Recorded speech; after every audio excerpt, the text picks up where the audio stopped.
Hello everybody and welcome back to Red Eagle Politics. Make sure you guys like this video down below and subscribe to the channel if you are new. So this is the electoral map on the screen, and we have had a lot of data over the past couple of years or so, and this kind of pointed to Donald Trump's victory, and a lot of people could see it coming, and that was the fact that Republican Party registration was booming. They were gaining almost everywhere. The Democrats were gaining almost nowhere. And despite the fact you have a lot of people claiming that Donald Trump is unpopular, you have a lot of people that are going out there and saying it's over for him. They'll talk about the markets, they'll talk about the tariffs, they're not willing to trust the process or whatever. It would be showing up in the fact that you have a lot of people who are disaffected from politics that would be, registering as a Democrat, or Republicans flipping from Republican to Independent or Republican to Democrat if they're actually fed up, or from Independent to Democrat. But that's not exactly what the data is showing. In fact, the data is showing that it's going to be increasingly harder for a Democrat to have any shot at victory in 2028. And a lot of people will get caught up in the day-to-day politics, but the truth is we're a very polarized nation, and it does seem as if anybody is gaining. It is not the Democrats. It is not the anti-Trump side. It is the pro-Trump side. It is the Republican side. And it's going to be increasingly more and more difficult for the Democrats to go out there and win in the 2028 election. If this keeps up, there's a lot of factors at play with persuasion, but in terms of turnout, in terms of building up some sort of firewall, the Republicans are doing that. The Democrats always had the advantage in places like Pennsylvania, North Carolina, Nevada, etc., states that track by party registration, but not all states do.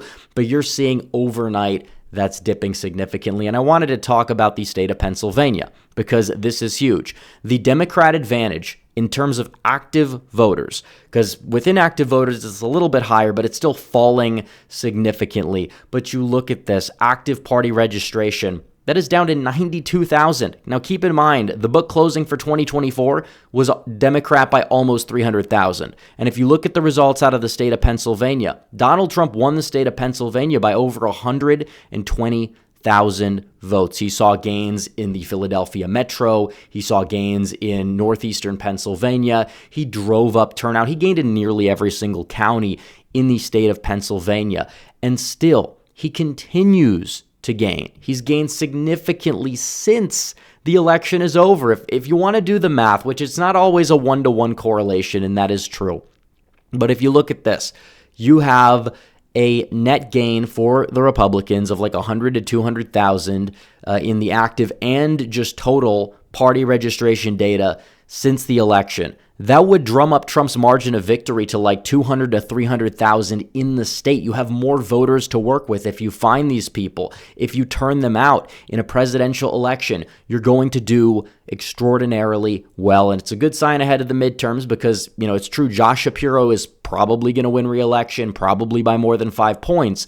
But still, if you're able to limit that margin of victory in terms of the down ballot effects, the House races, these races could determine the House. Susan Wild is not going for her old seat. That's going to give Republicans a leg up in the state of Pennsylvania as we see it in terms of the ability for them to go out there and hold the House. So, it's true that it's not exactly like a done deal based on that. But for 2028, it gets a lot harder. And you see this phenomenon. Democrats in the micro, they're doing well. We saw what happened in Wisconsin this past week. But in terms of the macro, in terms of the presidential years, and maybe even to a lesser extent, midterm years in places where the Republicans can actually get their act together, they're not doing super well. New Hampshire, the party registration data, they're bleeding a lot of support. Now, Trump wants Chris Sununu to run for the Senate seat. I think he is. Maybe he flips it. Maybe New Hampshire come 2028. I don't know what's going on in New Hampshire, but could it be a red state if, J.D. Vance presumably will be the nominee, has a good night? Yeah, it's possible. But you're talking about a state like Pennsylvania. That's very solid. And then you're talking about another state, a state like North Carolina, where Republicans did not have the advantage in terms of the past election, but they've gained it.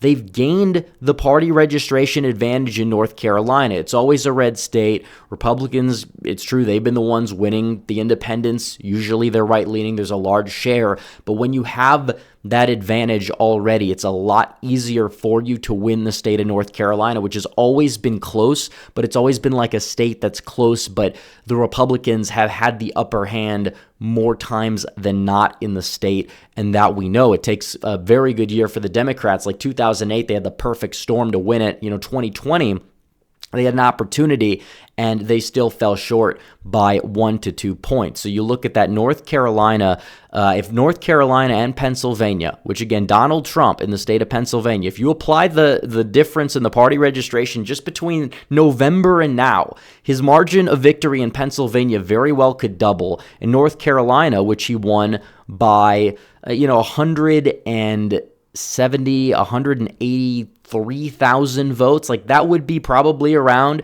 250K plus of a margin of victory. Like I said, it's not a 1-to-1, but when you're looking at this stuff, this is a very positive trend for Republicans in swing states, and the Democrats are talking about how it's over, Trump's policies are unpopular, and they'll cite, the stock market, which again, it is down a little bit, and it probably is going to rebound. I think a lot of Americans are smart enough to understand the nuance and trust the process, things of that nature, but both of those states, if those states go red, you're at 254. Now, Georgia, because of Atlanta's growth, has been a state that's gotten harder for Republicans to win. I think they can win it in 28. I think they will win it in 26 because the propensity coalitions in the South are a little bit different. Republicans benefit a little bit more than they do in the Midwest, where the Democrats benefit quite a bit from lower propensity elections. But let's just say Georgia goes blue.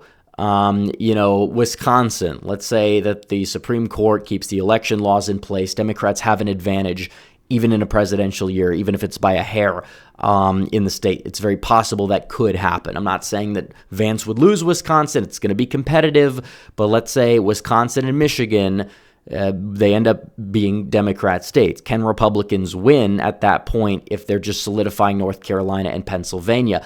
I think the answer is yes, and it doesn't have much to do with New Hampshire. It has a lot to do with Arizona and Nevada, because both of these states, there's been gains in Nevada of tens of thousands on net since the election as well. Same thing with Arizona.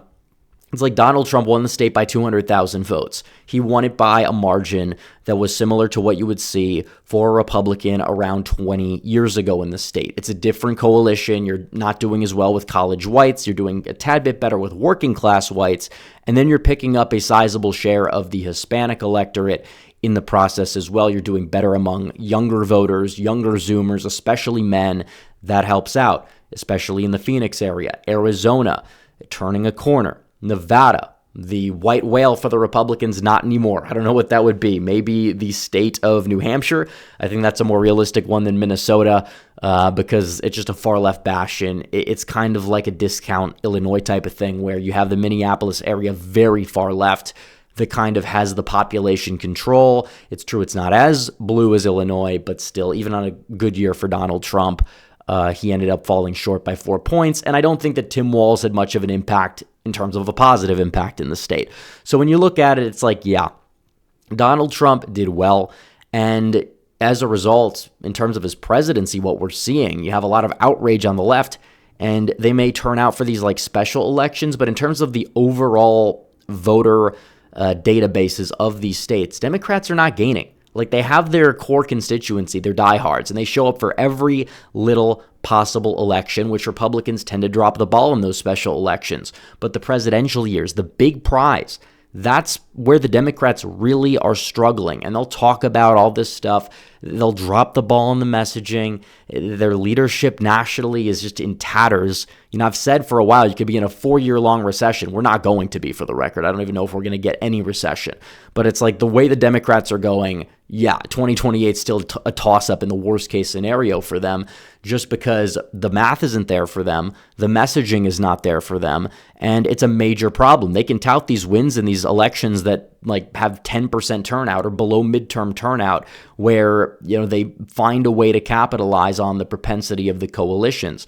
But at this stage in the game, it's like they're really, really struggling in terms of the macro. And we're seeing that all over because If North Carolina and Pennsylvania do get solidified as states that go Republican, maybe only by 2 or 3 points, and then you see Arizona and Nevada turn a corner, you don't even have to lift a finger. You just got to make sure your voters in those 4 states are going to show up. You run the table in those 4, you don't need Michigan. Now, I'm not saying they can't win Michigan, but you wouldn't need it. You wouldn't need Wisconsin. You wouldn't need Georgia. And then we talk about the new frontier, because you have trends. Hispanics moving to the right. New Mexico got a lot closer. And the registrations since the election, where if you look at the election results, Kamala Harris won by 55,000.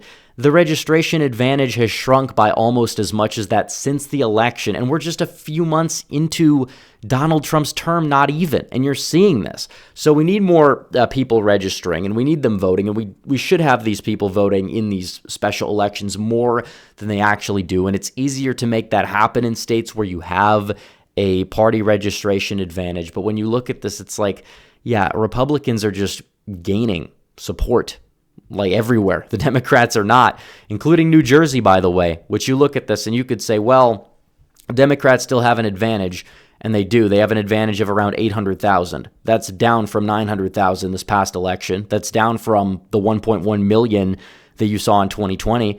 And honestly, it's like you could say that that's a little bit too much to overcome or whatever, but that advantage is lesser than the Pennsylvania advantage was in 2016 when Donald Trump won the state. Obviously, it was 900,000. So you could even say party registration isn't everything. But at the end of the day, the trends are all going in one way.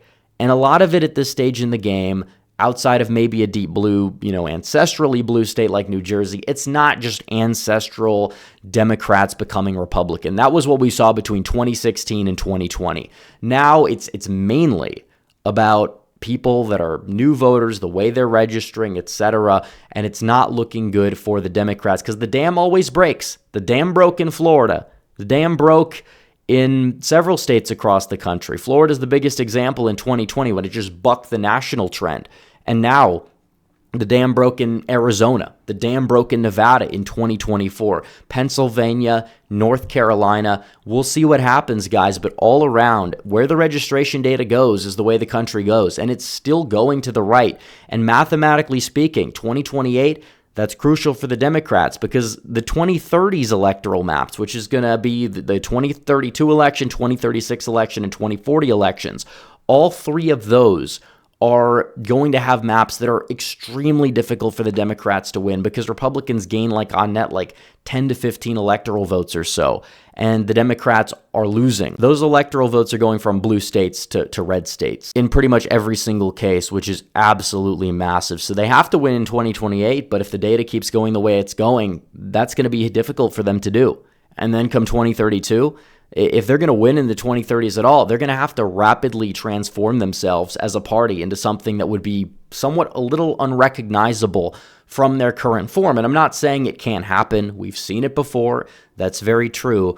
But even so, that would be a win for the Overton window in terms of the shift. But will that even happen? Or will we see this massive, 1932 to 1952 era of dominance, except this time it would be on the Republican side in this century? Is that possible? Well, it really is. It does depend on the next 4 years. It depends if the trends continue. But none of the trends, despite all of the things the Democrats like to tout and talk about, are good for them and bad for the Republicans. So anyways, guys, thanks for watching this video. Like this video down below, comment down below, subscribe to the channel, hit the bell for notifications so you never miss another video. Follow me on social media. The links are all in the description down below, and I will see you guys in the next one. Red Eagle, out.